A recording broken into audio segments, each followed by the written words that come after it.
This is JordanTower with JT News. Make sure you smash that like button, smash that subscribe button. Let's get right into the news. All right, so we're talking about Benzino here. So Benzino gets on Clubhouse and explains this whole being, the cop footage that came out with him and Cavario at a Red Roof Inn.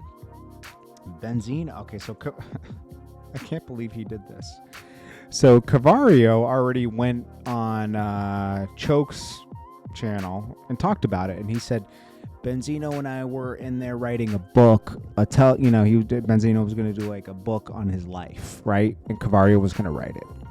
Cavario has written a lot of books before.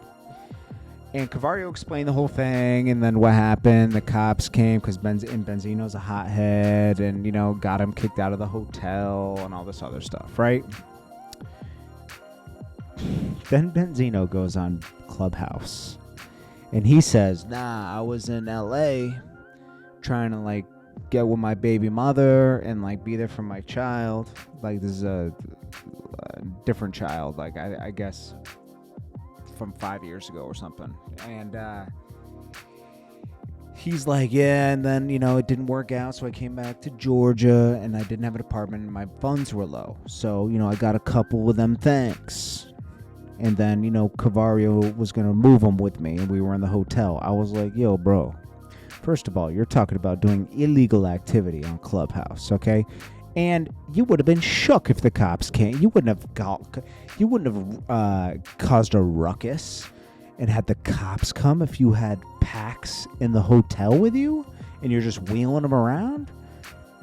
Come on, man. Cavario ain't touching that stuff anyways. Cavario is an ex-dealer. He wouldn't do that anymore. If he was going to do it, he would have done it with BMF when he was messing with them.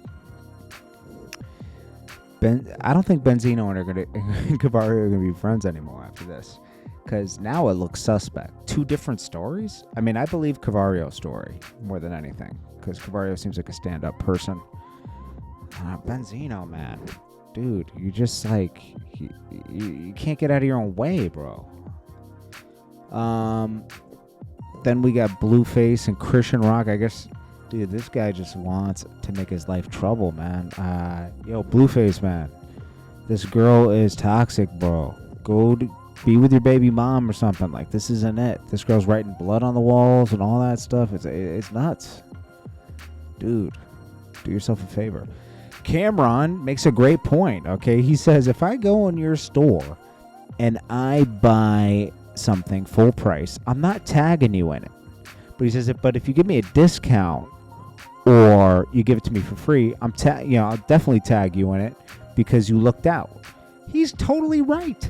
He has a lot of followers, and he has no problems. He's saying I have no problem showing love, but you got to show love to me. I'm not a doormat.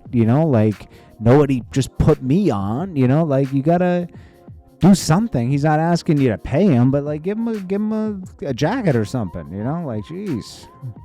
He's right. Kanye West gets banned from Instagram for threatening Pete Davidson and everybody. D.L. Hughley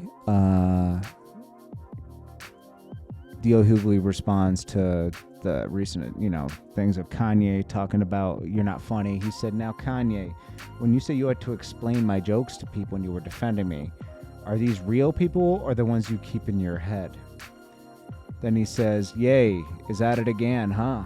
Well, at least I wasn't crying on the phone about how big Peter is.